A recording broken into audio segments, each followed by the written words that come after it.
Bihar police में हिंदी के जो प्रीवियस ईयर में क्वेश्चन पूछे गए हैं फ्रेंड्स, उनको यहाँ पर हम देखने वाले हैं। Hello friends, welcome to the success Kendra. Friends देखिए, बिहार पुलिस न्यू वैकेंसी 2025 में जो 19,829 पदों पर आई हुई है, उसके लिए बिहार पुलिस में 2010 से लेकर के 2024 तक, पिछले बार जो बिहार पुलिस का एग्ज़ाम लिया गया था वहाँ तक हिंदी में व्याकरण में जितने भी प्रश्न पूछे गए हैं उन सभी प्रश्नों को आज हम लोग एक ही सेशन में डिस्कस करेंगे। देखिए फ्रेंड्स, हिंदी व्याकरण का प्रश्न जो है, हिंदी ग्रामर का बिहार पुलिस के एग्ज़ाम में रिपीट होता है, ठीक है ना। तो बड़ा इंपॉर्टेंट सेशन है, इसको ध्यानपूर्वक पूरा देखिएगा। और 2024 वाला बिहार पुलिस का प्रीवियस ईयर का क्वेश्चन पेपर मैंने आपको करा दिया है। जिन्होंने नहीं देखा है ज़रूर देख लीजिएगा, लिंक आपको डिस्क्रिप्शन बॉक्स में मिल जाएगा। जो लोग पहली बार चैनल पर आए हुए हैं, चैनल को सब्सक्राइब कर लीजिए और जो बगल में बेल आइकन है, घंटी का निशान है, उसको ज़रूर दबा लीजिएगा, ताकि जब भी बिहार पुलिस न्यू वैकेंसी 2025 से रिलेटेड कोई भी इम्पॉर्टेंट वीडियो अपलोड किया जाए तो उसका नोटिफिकेशन सबसे पहले आपके पास पहुंच जाए। तो चलिए फ्रेंड्स, बिना देरी किए हुए सेशन स्टार्ट करते हैं। एक बार सभी लोग प्लीज़ पहले सेशन को लाइक कर दीजिए और जब इसको कंप्लीट देख लीजिएगा तो कम से कम एक ग्रुप में इसको ज़रूर शेयर कर दीजिएगा। तो चलिए अब हम लोग स्टार्ट करते हैं आज का सेशन। तो फ्रेंड्स, जैसे मैंने आपको बताया है कि आज के इस सेशन में हम लोग Bihar police previous year question को देखेंगे। देखिए फ्रेंड्स, बिहार पुलिस में हिंदी के जितने भी प्रश्न प्रीवियस ईयर में पूछे गए हैं उनको इस सेशन में हम कवर करेंगे। 2010 से लेकर के 2024 तक बिहार पुलिस में हिंदी ग्रामर के यानी कि हिंदी व्याकरण के जितने प्रश्न पूछे गए हैं सारे प्रश्नों को आज हम लोग एक ही सेशन में कवर कर लेंगे। और जैसे मैंने आपको बताया है कि बिहार पुलिस के एग्ज़ाम में हिंदी में व्याकरण के प्रश्न रिपीट किए जाते हैं, इसलिए बड़ा इंपॉर्टेंट सेशन है, इसको पूरा ध्यानपूर्वक देखिएगा। चलिए स्टार्ट करते हैं। एक बार सभी लोग पहले सेशन को लाइक कर दीजिए। आप देख सकते हैं ये प्रश्न बिहार पुलिस 2024 में पूछा गया है, यानी कि Bihar police previous year question 2024 है। ये प्रश्न पढ़िएगा कि निम्नलिखित में से वाक्यांश एवं उसके सही एक शब्द की दृष्टि से असंगत विकल्प कौन सा है, यानी कि इसमें से कौन सा असंगत विकल्प है उसके वाक्यांश और उसके सही एक शब्द की दृष्टि से। चलिए आंसर जानते हैं तो कमेंट करते चलिए, इससे आपका बेहतरीन तरीके से रिवीजन होगा। अब यहाँ पर देखिएगा, गायों को पालने वाला क्या कहलाता है, उसके लिए एक शब्द क्या होगा, गोपाल होगा। गोद लिया गया पुत्र दत्तक पुत्र कहलाता है, बिल्कुल दोनों करेक्ट है, गोपाल और दत्तक भी करेक्ट है। किए गए उपकार को मानने वाला वो कृतज्ञ कहलाता है। और यहाँ पर देखिए, बिना सोचे विचारे किया गया विश्वास जो है ना, ये अविश्वास नहीं कहलाता है, बिना सोचे विचारे किया गया विश्वास ये अंधविश्वास कहलाता है। क्या कहलाता है, इसके लिए एक शब्द क्या होगा, अंधविश्वास होगा। ठीक है, अगर आपसे प्रश्न पूछ लिया जाए इस तरह से कि बिना सोचे विचारे किया गया विश्वास के लिए एक शब्द बताइए, तो याद रखिएगा अंधविश्वास होता है, न कि अविश्वास होता है। इसलिए कौन सा इसमें जो है असंगत विकल्प है, ऑप्शन डी। ठीक है, चलिए अगला प्रश्न करिएगा। और देखिए फ्रेंड्स, इसी प्रकार से जो है मैंने आपको 2010 से लेकर के 2024 तक में बिहार पुलिस में हिस्ट्री के यानी कि इतिहास के जो प्रश्न पूछे गए हैं उनको कवर कराया हुआ है। बिहार स्पेशल जीके का टॉप 100 क्वेश्चन मैंने कराया हुआ है जो बिहार पुलिस के एग्जाम में पूछे जाते हैं। अगर आपने नहीं देखा है तो देख लीजिएगा। चलिए, स्वागत शब्द में किस उपसर्ग का प्रयोग हुआ है। अब देखिए, स्वागत का अगर आपको संधि विच्छेद आता होगा तो आपने पढ़ा होगा सु प्लस आगत होता है, इस तरह से। ठीक है, तो यहाँ पर देखिए कौन सा उपसर्ग का प्रयोग हुआ है, तो सु उपसर्ग का। ये भी Bihar police previous year question है 2024 का। ठीक है, चलिए उसके बाद देख लीजिएगा। पहले हम लोग 2024 के बिहार पुलिस के जो क्वेश्चन है उनको कर लेते हैं। देखिए, निम्नलिखित में से कौन सा समास विग्रह सही नहीं है। अब यहाँ पर देखिए नहीं पूछा गया है, ध्यान से प्रश्न को पढ़िएगा कि कौन सा समास विग्रह सही नहीं है। अब देखिए यहाँ पर राज्यसभा ये गलत दिया गया है, मैं आपको बताता हूँ। ठीक है ना, देखिए गुरु दक्षिणा, गुरु के लिए दक्षिणा ये करेक्ट है। ऋण मुक्त, ऋण से मुक्त ये करेक्ट है। सेना नायक यानी कि सेना का नायक ये करेक्ट है। अब देखिए राज्यसभा जो होगा ये राजा के लिए सभा नहीं होगा, राजा की सभा होगा। इसके लिए क्या होगा, राजा की सभा होगा। राज्यसभा राजा की सभा, राजा के लिए नहीं होगा, इसीलिए यहाँ पर विग्रह सही नहीं है, ऑप्शन ए। ठीक है, चलिए अगला प्रश्न पूछा गया है। नेक्स्ट क्वेश्चन क्या है हमारा कि यहाँ पर मुहावरा है और यहाँ पर अर्थ है, मिलान करना है और ऑप्शन देकर के दिया गया था। ठीक है ना, तो हमने ऑप्शन नहीं रखा हुआ, यहाँ डायरेक्टली हम लोग मिलान कर लेते हैं। चलिए, पिछले साल का ही Bihar police previous year question 2024 है। छाती पर मूंग दलना, इसका मतलब क्या होता है, साथ रह करके परेशान करना। ठीक है, छाती पर पत्थर रखना, छाती पर पत्थर रखना यानी कि धैर्यपूर्वक कष्ट सहना, छाती पर सांप लौटना यानी कि ईर्ष्या करना, और छाती ठोकना यानी कि कठिन कार्य हेतु प्रतीक्षा करना, कठिन कार्य हेतु प्रतीक्षा करना। चलिए अब एक बार आप लोग ध्यान से फिर से मिला लीजिए। देखिए, छाती पर मूंग डालना यानी कि साथ रह करके परेशान करना, छाती पर पत्थर रखना यानी कि धैर्यपूर्वक कष्ट सहना, छाती पर सांप लौटना यानी कि ईर्ष्या करना, छाती ठोकना यानी कि कठिन कार्य हेतु प्रतीक्षा करना। ये वाला मिलान सही है। ठीक है, चलिए उसके बाद देखिए क्या पूछा गया है कि बच्चा खेल रहा है, इस वाक्य में कौन सा काल है। बच्चा खेल रहा है, इसमें कौन सा काल है। तो काल तो वर्तमान ही चल रहा है, बट यहाँ पर थोड़ा सा आप ध्यान दीजिएगा, क्रिया वर्तमान समय में ही हो रही है परंतु पूरी तरह समाप्त नहीं हुई है, बच्चा भी खेल ही रहा है। ठीक है, इसीलिए इसमें होगा अपूर्ण वर्तमान काल। ठीक है, चलिए Bihar police previous year question 2024 है ये। चलिए उसके बाद देखिए, निम्नलिखित में से कौन सा शब्द पत्थर का समान अर्थी नहीं है, यानी कि पत्थर का कह सकते हैं कि पर्यायवाची नहीं है इसमें से। अब यहाँ पर ध्यान दीजिएगा, देखिए फ्रेंड्स, कौन सा शब्द पत्थर के समानार्थी नहीं है। तो पत्थर का पर्यायवाची शब्द क्या होता है, पत्थर का पर्यायवाची शब्द मैं यहाँ पर लिख देता हूँ, पाषाण होता है, उसके बाद पाहन होता है, उसके बाद प्रस्तर होता है, ठीक है ना, उसके बाद उपल भी होता है, एक उपल भी आप याद रखिएगा, ठीक है ना, उसके बाद शिला भी होता है और शैल भी होता है। ये आपके पत्थर के पर्यायवाची शब्द हैं। ठीक है, समानार्थी शब्द है। तो यहाँ पर देखिए पाहन है, बिल्कुल, प्रस्तर है, बिल्कुल, यहाँ पर देखिएगा पाषाण है, बिल्कुल, पहाड़ नहीं होगा, और ये उपल आप अब ध्यान रखना आपको। ठीक है, चलिए नेक्स्ट क्वेश्चन है कि कम बोलने वाला वाक्यांश के लिए उपयुक्त शब्द क्या है। जो कम बोलता है उसके लिए एक शब्द बताना है। देखिए, जो अधिक बोलता है उसको हम लोग क्या बोलते हैं, वाचाल बोलते हैं। जो अधिक बोलता है उसको हम लोग वाचाल बोलते हैं। क्या बोलते हैं, वाचाल बोलते हैं। अधिक बोलने वाला वाक्यांश के लिए उपयुक्त शब्द क्या होगा, तो वाचाल होगा। और कम बोलने वाला के लिए मितभाषी होता है। अच्छा, जो कम खर्च करता है, ठीक है ना, उसको हम लोग मितव्ययी बोलते हैं। ठीक है, चलिए उसके बाद नेक्स्ट क्वेश्चन कर लेंगे, अगला प्रश्न। हाँ, कि निम्नलिखित में से कौन सा युग्म परस्पर विरोधी शब्दों का नहीं है। यानी कि आप कह सकते हैं कि उल्टा, और जो शब्द है ना, ये मान लीजिए मेन शब्द है, ठीक है, इसका उल्टा यहाँ पर दिया गया है। तो कह रहे कि कौन सा जो है परस्पर विरोधी शब्द नहीं है एक दूसरे का। जैसे कि यहाँ देखिए, अर्थ का अनर्थ होता है, ये बिल्कुल सही दिया गया है। मान का सम्मान नहीं, मान का सम्मान नहीं होगा। मान और मान जो है ना, मान और सम्मान एक ही चीज़ है, मतलब अगर बात करें तो एक ही मतलब इनका अर्थ है। ठीक है, तो मान का सम्मान नहीं होगा, ठीक है ना, इसको आप ध्यान रखिएगा। ठीक है, तो ये गलत दिया गया है। इच्छा अनिच्छा सही है, आकाश और पाताल सही है। ठीक है, मान का सम्मान नहीं होगा, अपमान होगा। ठीक है, मान का अपमान होगा। क्लियर है, मान का अपमान होगा। तो ये 2024 वाले प्रश्न मैंने आपको करा दिए हैं। ठीक है ना, बिहार पुलिस का ये क्वेश्चन है। चलिए अगला प्रश्न करेंगे। प्रश्न की विपरीतार्थक शब्द बताएं।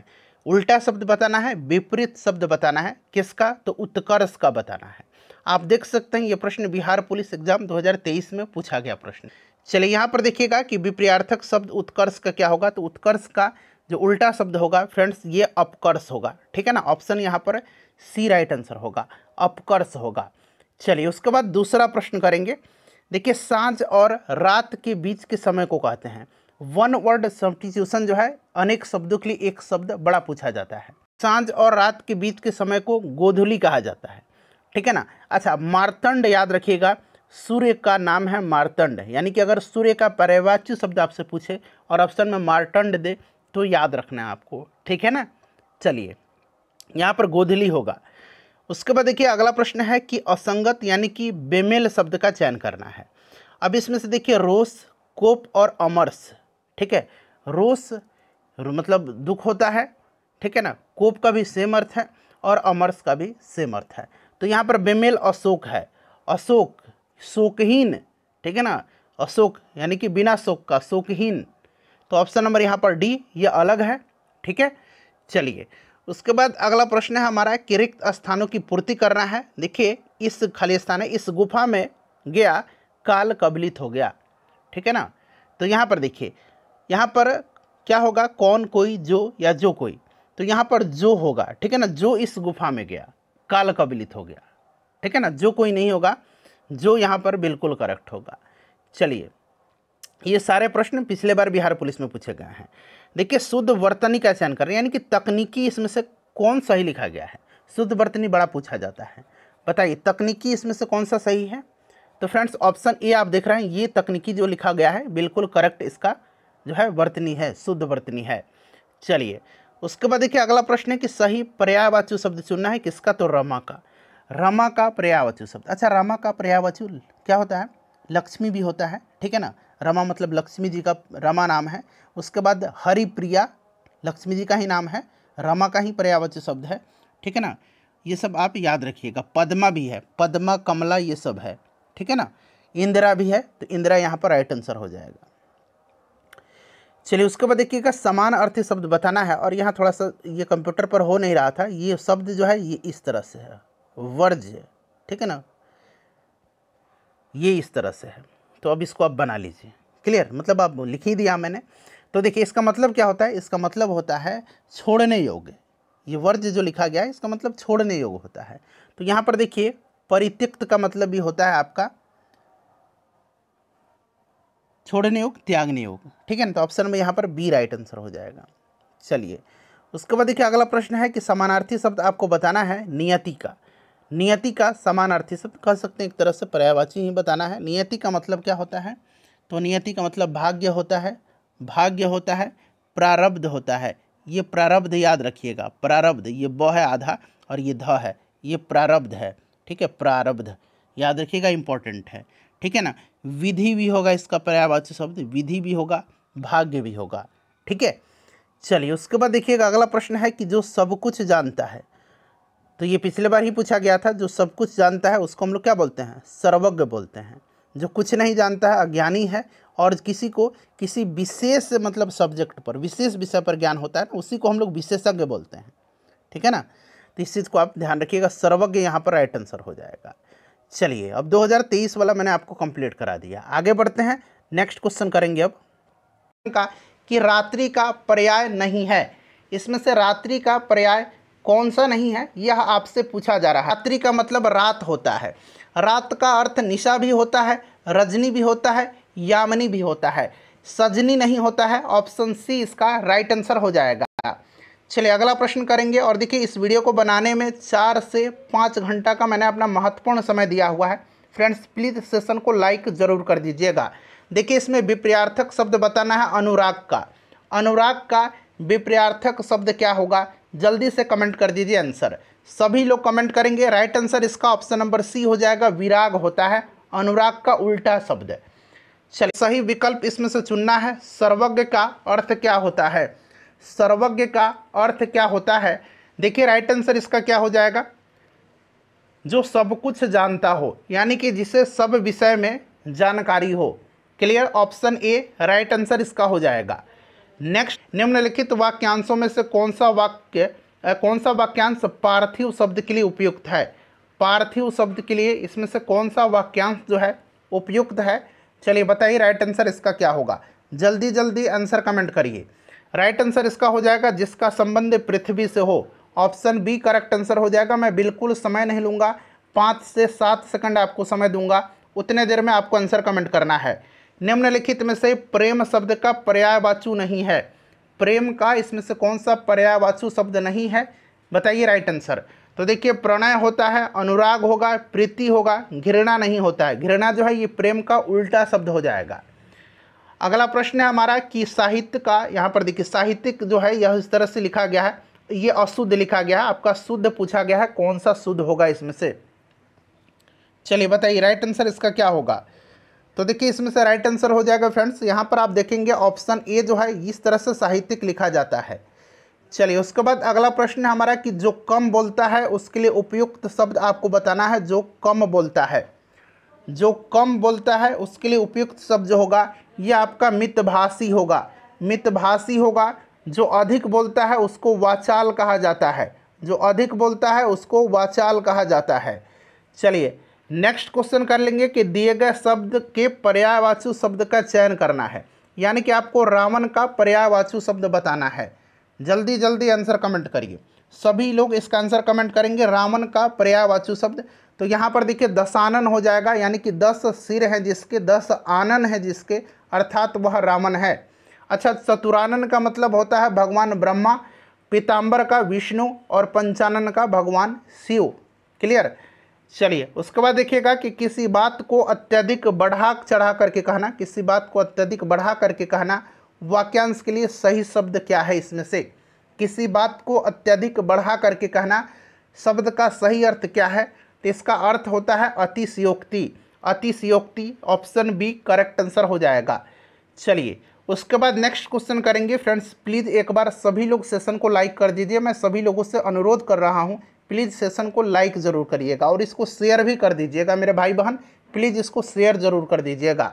देखिए निम्नलिखित शब्द में से कौन सा शब्द क्रिया विशेषण है इसमें से, यानी कि क्रिया की विशेषता जो बता रहा है वह क्रिया विशेषण कहलाता है। चलिए बताइए इसमें से कौन सा क्रिया विशेषण होगा? तो यहाँ पर देखेंगे राम धीरे धीरे बोलता है या राम धीरे धीरे चलता है, तो चलना क्रिया है और राम किस प्रकार से चल रहा है? तो राम धीरे धीरे चल रहा है, यानी कि यह क्रिया की विशेषता बता रहा है, इसीलिए ऑप्शन सी जो होगा यह क्रिया विशेषण है। चलिए उसके बाद अगला प्रश्न हमारा कि चाचा संज्ञा से विशेषण शब्द क्या होगा? चाचा संज्ञा का विशेषण शब्द क्या होगा? चलिए बताइए राइट आंसर क्या होगा इसका? तो चाचा से आपका चचेरा हो जाएगा, ऑप्शन सी राइट आंसर हो जाएगा। चलिए उसके बाद देखिएगा कि निम्नलिखित में से कर्मवाच्य का चयन करिए। अब यहाँ पर देखिए कर्मवाच्य ये हिंदी में पूछा जा रहा है, आपने अंग्रेजी में पैसिव पढ़ा होगा, एक्टिव से पैसिव, तो उसी प्रकार से ये पैसिव है, आपको बताना है, यानी कि कर्मवाच्य का चयन करना है। बताइए राइट आंसर इसमें से क्या होगा? सभी सेंटेंस को पढ़िए, सभी वाक्य को पढ़िए और राइट आंसर बताइए। तो देखिए फ्रेंड्स ईश्वर द्वारा हमारी रक्षा की जाती है, ऑप्शन बी राइट आंसर हो जाएगा, यह कर्मवाच्य है। उसके बाद नेक्स्ट क्वेश्चन है कि निम्नलिखित में अनेकार्थक शब्द क्या है? अनेकार्थक शब्द यानी कि एक से ज़्यादा अर्थ वाला शब्द इसमें से क्या है? चलिए बताइए राइट आंसर इसका क्या होगा? तो यहाँ पर देखेंगे फ्रेंड्स निशा हो जाएगा। निशा का मतलब एक रात होता है, रात्रि होता है, और दूसरा हल्दी होता है, हल्दी भी निशा का अर्थ होता है। चलिए उसके बाद देखिए निम्नलिखित में से शुद्ध शब्द इसमें से कौन सा है? इसमें से शुद्ध जो है ये कौन सा लिखा गया है?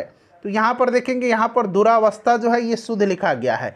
निरीक्षण में ये इस तरह से निरीक्षण होता है, तदुपरांत में तदुपरांत होता है, इस तरह से तदुपरांत होता है, और अनिष्ट का इस तरह से अनिष्ट होता है।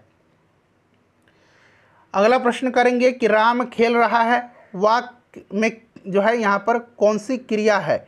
ये पूछा है राम खेल रहा है, इस वाक्य में क्रिया जो है कौन सी क्रिया है? चलिए बताइएगा राइट आंसर क्या होगा? राम खेल रहा है, इसमें कौन सी क्रिया है? सकर्मक है, द्विकर्मक है, अकर्मक है या फिर प्रेरणार्थक क्रिया है? तो यहाँ पर देखिए राम खेल रहा है, यह जो है अकर्मक क्रिया है, अकर्मक क्रिया है। जिस क्रिया का फल कर्म पर पड़ता है वह सकर्मक क्रिया कहलाता है, जिसमें कर्म की प्रधानता होती है। जैसे कि राम क्रिकेट खेल रहा है, ठीक है, तो राम खेल क्या रहा है? तो क्रिया का फल कर्म पर पड़ रहा है, क्रिकेट खेल रहा है, ठीक है ना। क्रिकेट अगर रहता तब ये सकर्मक क्रिया होता, लेकिन राम खेल रहा है, यह क्या है? एक अकर्मक क्रिया है। चलिए राम पत्र लिखता है, ये किस प्रकार का क्रिया है जरा बताइए? तो राम पत्र लिखता है, यह सकर्मक क्रिया है या फिर अकर्मक क्रिया है? एक बार सभी लोग इसका आंसर कमेंट करिए, तो फिर हम लोग आगे बढ़ेंगे। चलिए उसके बाद नेक्स्ट क्वेश्चन कर लेंगे। देखिए राम पत्र लिखता है, यह सकर्मक क्रिया है। देखिए इत्यादि का सही संधि विच्छेद क्या होगा? इत्यादि का सही संधि विच्छेद आपसे पूछा जा रहा है, चलिए बताइए। देखिए इत्यादि का सही संधि विच्छेद जो होगा यह आपका इति प्लस आदि होगा, इति प्लस आदि, यानी कि ऑप्शन यहाँ पर डी राइट आंसर हो जाएगा, इति प्लस यादि। और यह यन संधि का उदाहरण है, यह यन संधि का उदाहरण है, ध्यान रखिएगा, यह यन संधि का उदाहरण है, ठीक है ना, यह यन संधि का उदाहरण है। चलिए आगे बढ़ेंगे, नेक्स्ट क्वेश्चन करेंगे कि भागीरथ प्रयास मुहावरे का उचित चयन करिए। भागीरथ प्रयास जो है इस मुहावरे का उचित चयन यानी कि उचित अर्थ आपको बताना है। बताइए भागीरथ प्रयास यानी कि इसका मतलब होता है असाधारण प्रयास करना, ठीक है ना, असाधारण प्रयास करना भागीरथ प्रयास का यह उचित होगा। चलिए इस गन्ने में मिठास नहीं है, इस गन्ने में मिठास नहीं है, इस वाक्य में भाववाचक संज्ञा कौन सा है? बताइए, इसमें से भाववाचक संज्ञा कौन सा है? इस गन्ने में मिठास नहीं है। तो यहाँ पर आप देखेंगे फ्रेंड्स, मिठास जो है ना, मिठास यह भाववाचक संज्ञा है। मिठास, बुढ़ापा, बुढ़ापा भी भाववाचक ही संज्ञा है। चलिए, उसके बाद अगला प्रश्न करेंगे कि महोत्सव का अर्थ क्या है। महोत्सव का सबसे पहले तो देखिए संधि विच्छेद होता है महाजोड़ उत्सव। महाजोड़ उत्सव यानी कि महान है जो उत्सव, ठीक है ना, महोत्सव महान है जो उत्सव, ऑप्शन ए राइट आंसर हो जाएगा। चलिए, आप कौन सा सर्वनाम है? आप कौन सा सर्वनाम है बताइए। तो यहाँ पर देखिएगा, मैं अपना काम स्वयं करता हूँ। स्वयं करता हूँ यानी कि इसमें निजवाचक सर्वनाम है, या फिर मैं अपना काम आप करता हूँ। स्वयं और आप जो हैं यह निजवाचक सर्वनाम है। तो यहाँ पर ऑप्शन बी हो जाएगा, निजवाचक सर्वनाम, ठीक है ना, ध्यान रखिएगा। चलिए, उसके बाद अगला प्रश्न कि कंठ से निकलने वाली ध्वनि कौन सी है? तो मैंने आपको बताया था कि क वर्ग का उच्चारण स्थान, च वर्ग का उच्चारण स्थान, प वर्ग का उच्चारण स्थान, ट वर्ग का उच्चारण स्थान, त वर्ग का उच्चारण स्थान, ये सब मैंने आपको बताया था। क वर्ग का उच्चारण स्थान कंठ से होता है, तो ऑप्शन ये हो जाएगा। च वर्ग का पूछेगा तो च वर्ग का तालु से होता है, तालव्य, ठीक है ना। ट वर्ग का उच्चारण स्थान मूर्धा से होता है। त वर्ग का उच्चारण स्थान दंत से होता है यानी कि दांत से। और प वर्ग का उच्चारण स्थान ओठ से होता है यानी कि ओष्ठ से होता है। ये सब ध्यान रखिएगा, चूंकि आगे इस पर प्रश्न आपको और भी मिलेगा। चलिए, अगला प्रश्न करेंगे। नेक्स्ट क्वेश्चन है, कौन समूहवाचक संज्ञा नहीं है? नहीं पूछा गया है, बताइए कौन सा इसमें से समूहवाचक संज्ञा नहीं है? राइट आंसर इसका क्या होगा? तो यहाँ पर देखेंगे फ्रेंड्स, वर्ग बिल्कुल समूहवाचक है, कक्षा की बात की जा रही है। सेना भी है, सभा भी है। झरना नहीं है। झरना जो है यह किस प्रकार का है? तो झरना व्यक्तिवाचक संज्ञा होता है। चलिए, अगला प्रश्न करेंगे। नेक्स्ट क्वेश्चन है कि तोपची में कौन सा प्रत्यय है? तोपची में कौन सा प्रत्यय है? अच्छा, उपसर्ग जो है यह पहले लगता है और प्रत्यय बाद में लगता है। तो तोपची में जो है ची प्रत्यय है, ची प्रत्यय है। सब्यसाची किसका पर्यायवाची शब्द है? सब्यसाची, सब्यसाची का मतलब होता है जो दाहिने और बाएं दोनों हाथों से समान रूप से कार्य करता हो। और सब्यसाची अर्जुन को कहा जाता है। अर्जुन राइट आंसर हो जाएगा। युद्ध में स्थिर रहने वाला युधिष्ठिर कहलाता है, ठीक है ना। सबसे ज्येष्ठ पांडव युधिष्ठिर ही थे। चलिए, नेक्स्ट क्वेश्चन करेंगे कि आह्वान का विपर्यार्थक शब्द। आह्वान का मतलब होता है बुलाना, ठीक है ना। जब भी कोई भी यज्ञ वगैरह होता है तो आह्वान किया जाता है और फिर अंत में उसका विसर्जन होता है। तो आह्वान का विपर्यार्थक विसर्जन होगा। चलिए, ईश्वर को आह्वान करते हैं और फिर बाद में जब यज्ञ या कोई भी जो आपका पूजा पाठ संपन्न होता है तो विसर्जन होता है, आपने पढ़ा होगा। तो आह्वान का विसर्जन होगा। चलिए, उसके बाद नेक्स्ट क्वेश्चन है, शैशव शब्द कौन सा संज्ञा पद है? शैशव कौन सा संज्ञा पद है? चलिए बताइएगा। शैशव जो है यह भाववाचक है, ठीक है ना, भाववाचक है। चलिए, उसके बाद नेक्स्ट क्वेश्चन है, अधिकरण कारक के चिन्ह कौन सा है? अधिकरण कारक के चिन्ह, चलिए बताइए, अधिकरण कारक के चिन्ह कौन सा है? तो में, पै और पर जो होता है ये अधिकरण कारक है। कर्ता ने कर्म को करण से संप्रदान को के लिए, ये सब मैंने आपको बता दिया था पहले ही जब मैं सेट करा रहा था, ठीक है ना। तो इतना बेसिक आपको पता होना चाहिए। अधिकरण में पर, ठीक है ना। चलिए, अगला प्रश्न है कि पढ़ना किस प्रकार की क्रिया है? अच्छा, आप कुछ भी पढ़ेंगे, जब आप पढ़ेंगे तो कुछ ना कुछ तो आप पढ़ेंगे, चाहे वो अखबार पढ़ेंगे, चाहे आप किताब पढ़ेंगे, चाहे आप पत्र पढ़ेंगे, कुछ भी आप पढ़िएगा। पढ़ना है यानी कि जब कुछ पढ़ रहे हैं तो जैसे मैंने बताया था कि जिस क्रिया का फल कर्म पर पड़ता है वह सकर्मक क्रिया कहलाता है। तो ये सकर्मक क्रिया है। नेक्स्ट क्वेश्चन है कि पयोधी शब्द निम्न में से किसका पर्यायवाची है? अच्छा, एक बार यहाँ पर देख लीजिएगा। पढ़ना तो मैंने आपको बता दिया कि सकर्मक क्रिया है। अच्छा, अगर आपसे पूछा जाए कि हंसना क्या है? हंसना क्या है? हंसना और रोना, हंसना और रोना ये क्या है? तो हंसना और रोना ये अकर्मक क्रिया है, ध्यान रखिएगा, ठीक है ना। चलिए, पयोधी शब्द निम्न में से किसका पर्यायवाची शब्द है? पयोधी। पयोधी का मतलब होता है समुद्र। समुद्र, समुद्र का पयोधी होता है। उसके बाद बात करें तो और भी होता है, जलधि होता है, जलधि भी होता है। चलिए, वारी मतलब क्या होता है? वारी का मतलब जल होता है। चलिए नेक्स्ट क्वेश्चन करेंगे कि संस्कृत के जो शब्द मूल रूप से हिंदी में प्रयोग किए जाते हैं उन्हें कहते हैं। अच्छा यहाँ पर ध्यान दीजिएगा, देखिए उत्पत्ति के आधार पर शब्द के 4 भेद होते हैं। उत्पत्ति के आधार पर मैं यहाँ लिख देता हूँ भाई, देखिए उत्पत्ति के आधार पर शब्द के 4 भेद होते हैं। कौन कौन से? तो तत्सम, तद्भव, देशज और विदेशज, ठीक है ना।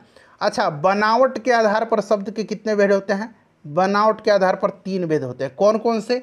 तो रूढ़, यौगिक और योग रूढ़। याद है आपको ना, पढ़ा है आपने बचपन में। तो यहाँ पर देखिए संस्कृत के जो शब्द मूल रूप से हिंदी में प्रयोग किए जाते हैं वो तद्भव कहलाते हैं। क्या कहलाते हैं? तद्भव कहलाते हैं। अगला प्रश्न कि वृद्धि का विलोम क्या होगा? जल्दी जल्दी भाई आंसर कमेंट करिए। वृद्धि का विलोम क्या होगा? तो वृद्धि का मतलब आगे बढ़ना या कुछ भी विकास होना, तो इसका क्षय होता है, ठीक है ना। चलो उसके बाद देखिएगा कि त का उच्चारण स्थान होता है। तो अभी मैंने आपको बताया था कि क का उच्चारण स्थान जो होता है ये क्या होता है? कंठ होता है। च का तालु होता है, ट का मूर्धा होता है, त का दंत होता है, ठीक है ना, और प का ओष्ठ होता है। नेक्स्ट क्वेश्चन करेंगे कि हिंदी भाषा में व्यंजनों की कुल संख्या। अच्छा ये प्रश्न आप बताइएगा, टोटल स्वर कितने हैं और व्यंजन कितने हैं? दोनों लिख करके मुझे कमेंट कर दीजिएगा। एक प्रश्न यह आपके लिए है, ठीक है ना। चलिए अगला प्रश्न करेंगे कि भरपेट में कौन सा समास है? भरपेट में कौन सा समास है? चलिए भरपेट में, अब यहाँ पर देखिए पेट जो है ना, पेट क्या है? मूल शब्द है। पेट क्या है? तो यहाँ पर देखिएगा पेट जो है इसमें मूल शब्द है। चलिए तो यह आपका अव्ययी भाव समास है। आ जन्म, आ इसमें देखिए आ जो है अव्यय है, जन्म मूल शब्द है, तो यह अव्ययी भाव समास है। क्लियर? प्रतिदिन, प्रतिमास, आजीवन, ये सब अव्ययी भाव समास हैं। कवि शब्द का स्त्रीलिंग रूप क्या है?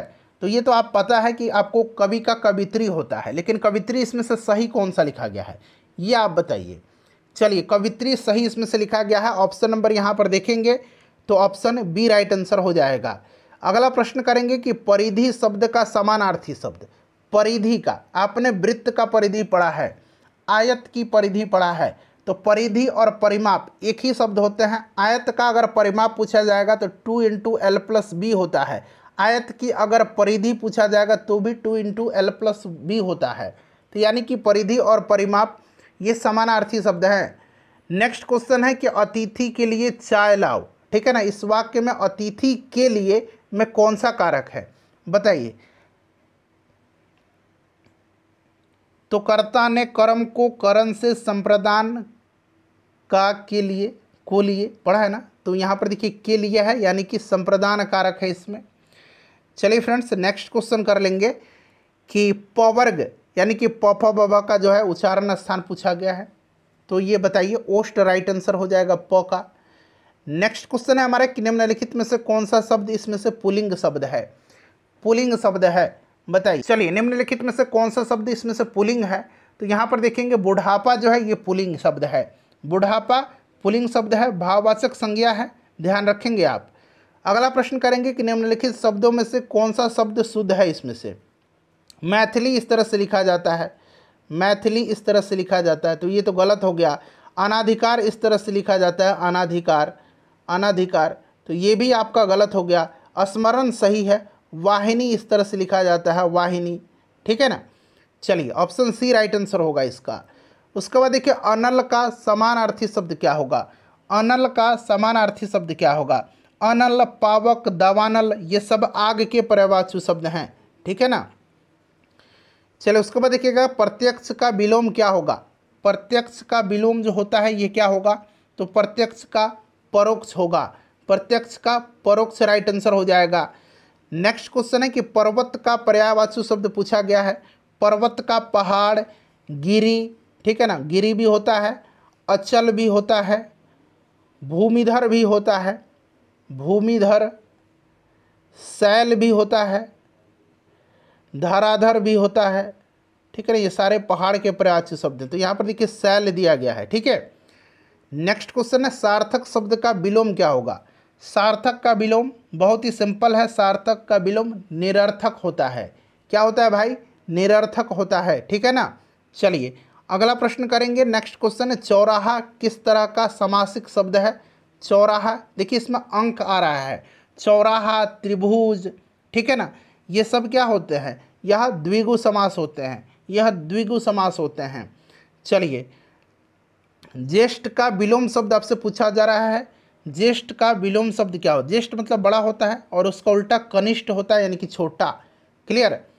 चलो उसके बाद देखिएगा कि अतुल का समानार्थी शब्द, अतुल का समानार्थी शब्द, तो अतुल मतलब द्वितीय, अद्वितीय होता है, अतुल अद्वितीय हो जाएगा इसका राइट आंसर। क्लियर।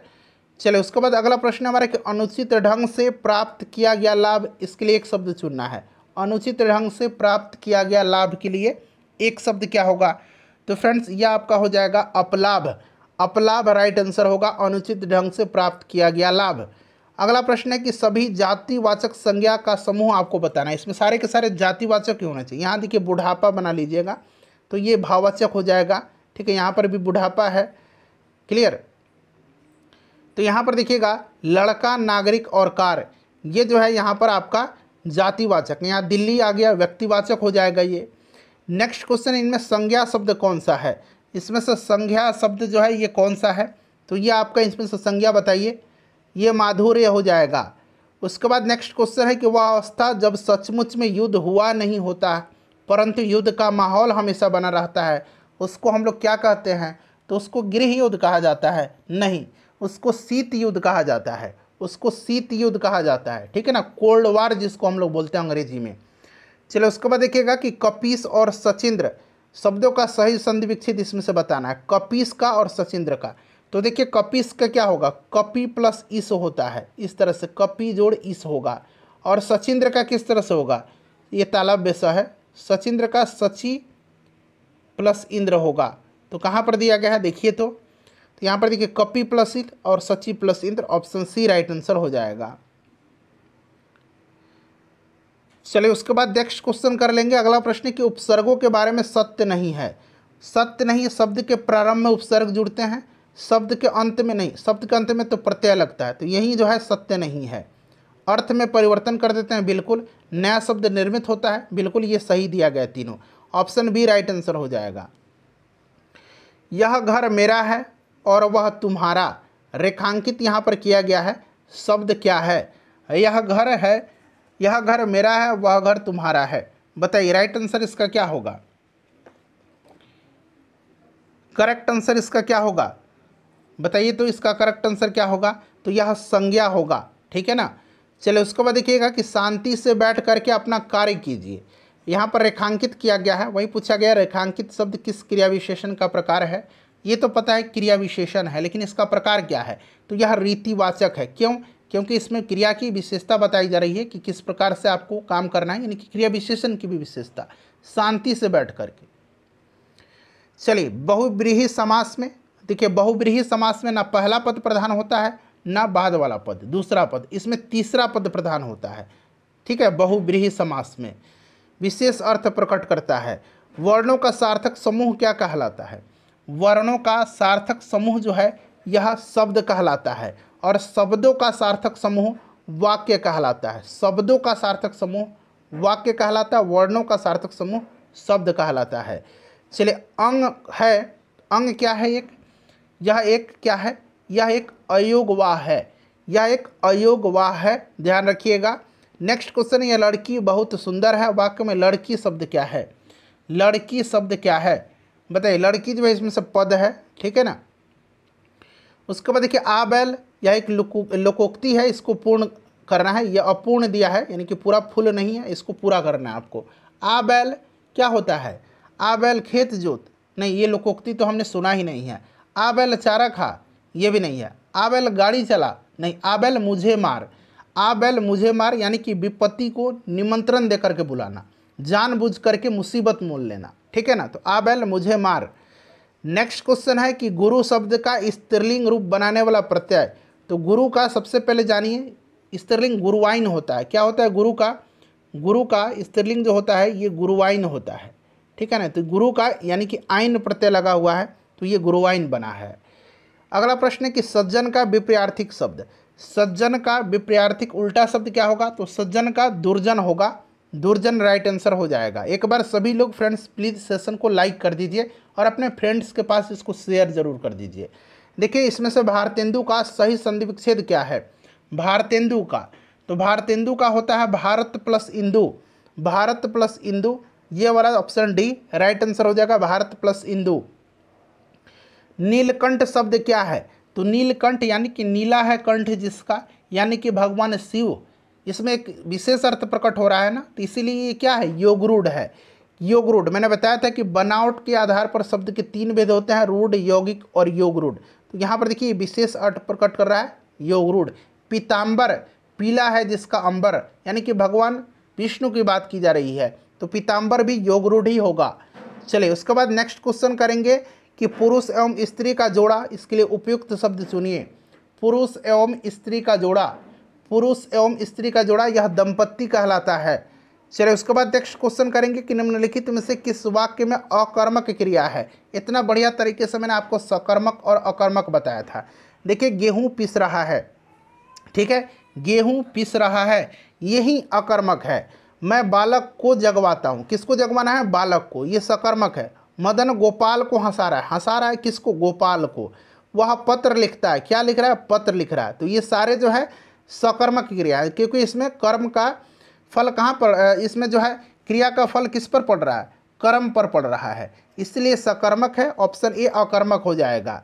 चलिए घर का जोगी जोगना आन गांव का सिद्ध, लोकोक्ति का सही अर्थ क्या है, घर का जोगी जोगना आन गांव का सिद्ध, इसका मतलब होता है घर के ज्ञानी को सम्मान नहीं, घर के ज्ञानी को सम्मान नहीं। चलिए उसके बाद नेक्स्ट क्वेश्चन है पैर फैला करके सोना, मुहावरे का अर्थ। पैर फैला करके सोना, मुहावरे का अर्थ क्या होगा, तो इसका मतलब होता है निश्चिंत होकर के सोना, इसका मतलब होता है निश्चिंत होकर के सोना। चलिए उसके बाद देखिएगा कि आजन्म शब्द का समास बताइए। मैंने बताया था ना आजन्म, ठीक है ना, प्रतिदिन, प्रतिमास, आजीवन, ये सारे अव्ययी भाव समास हैं, ये अव्ययी भाव समास है आजन्म में, ठीक है, ध्यान रखिएगा। चलिए इसमें आ अवयव है और जन्म मूल शब्द है, इसीलिए यह अव्ययी भाव समास है। नेक्स्ट क्वेश्चन है राशि का सही अर्थ बताइए। राशि का मतलब क्या होता है, तो राशि का मतलब यहाँ पर ढेर हो जाएगा, ठीक है ना। चलिए उसके बाद नेक्स्ट क्वेश्चन है कृतज्ञ शब्द का अर्थ बताइए। कृतज्ञ का मतलब बताना है, कृतज्ञ का मतलब आपसे पूछा जा रहा है, तो यहाँ पर देखिए आसान फरोश होता है कृतज्ञ का मतलब। चलिए गंगा हिमालय से निकलती है, यहाँ देखिए हिमालय से निकलती है, वाक्यांश में जो है रेखांकित शब्द कौन सा कारक है, तो गंगा हिमालय से निकलती है, यानी कि इसमें अलगाव हो रहा है, तो अलगाव जब भी होगा तो ये कौन सा होगा, अपादान कारक होगा। जैसे पेड़ से पत्ती गिरता है, तो देखिए पत्ती का पेड़ से अलगाव हो रहा है, तो इसीलिए यह भी अपादान कारक होगा। नेक्स्ट क्वेश्चन करेंगे कि उज्ज्वल, यहाँ पर देखिए उत प्लस ज्वल का संधि विच्छेद, मतलब उत प्लस ज्वल की संधि से शब्द कौन सा बनेगा, तो ये तो आपको पता है उज्ज्वल बनेगा, लेकिन उज्ज्वल सही इसमें से कौन सा लिखा गया, ये थोड़ा सा कठिन है। तो उज्ज्वल इसमें से सही जो लिखा गया है ऑप्शन डी उज्ज्वल इस तरह से लिखा जाता है, इसको आप ध्यान भी रखिएगा। नेक्स्ट क्वेश्चन है निम्नलिखित में से मोक्ष का पर्यायवाची शब्द कौन सा है। देखिए मोक्ष का पर्यायवाची शब्द क्या होगा, मोक्ष मतलब होता है मुक्ति, छुटकारा, ठीक है ना, छुटकारा यहाँ पर राइट आंसर हो जाएगा। उसके बाद देखिए तथापि शब्द का संधि विच्छेद क्या होगा, तथापि का संधि विच्छेद क्या होगा, तो फ्रेंड्स आपको पता है तथा जोड़ अपि होता है, तथा जोड़ अपि इसका राइट आंसर हो जाएगा, इस तरह से तथा और अपि ध्यान रखिएगा। अगला प्रश्न करेंगे कि नवग्रह शब्द का समास भेद बताइए। तो नवग्रह, त्रिभुज, ये सब मैंने आपको बताया था कि यह कौन सा है, तो यह द्विगु है, ठीक है ना, यह क्या है, तो द्विगु समास है, याद रखिएगा। चलिए तो यहाँ पर द्विगु समास हो जाएगा। अगला प्रश्न करेंगे कि उसने पत्र लिखा, रेखांकित शब्द का सर्वनाम भेद बताइए। उसने पत्र लिखा यानी कि उसने कौन सा सर्वनाम है। चलिए तो उसने में जो है इसमें पुरुषवाचक जो है सर्वनाम है, पुरुषवाचक सर्वनाम है। चलिए व्याकुल का संधि विच्छेद क्या होगा, व्याकुल का तो बी प्लस आकुल होता है, यह यण संधि का उदाहरण है, यह भी आप याद रखिएगा, वी जोड़ आकुल होगा, यह यण संधि का उदाहरण है।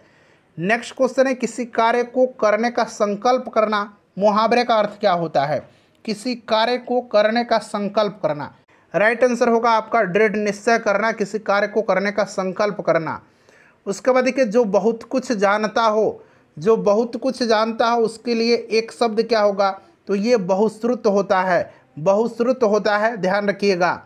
चलो उसके बाद देखिएगा कि जिसको प्राप्त करना कठिन हो वाक्यांश के लिए एक शब्द बताना है। जिसको प्राप्त करना कठिन हो उसको क्या कहेंगे। चलिए सेशन को सभी लोग लाइक कर दीजिए और इसको शेयर कर दीजिएगा, ठीक है ना। तो यह दुर्लभ होता है। फ्रेंड्स इतना ही प्रश्न था, मैंने आपको सब कुछ कवर करा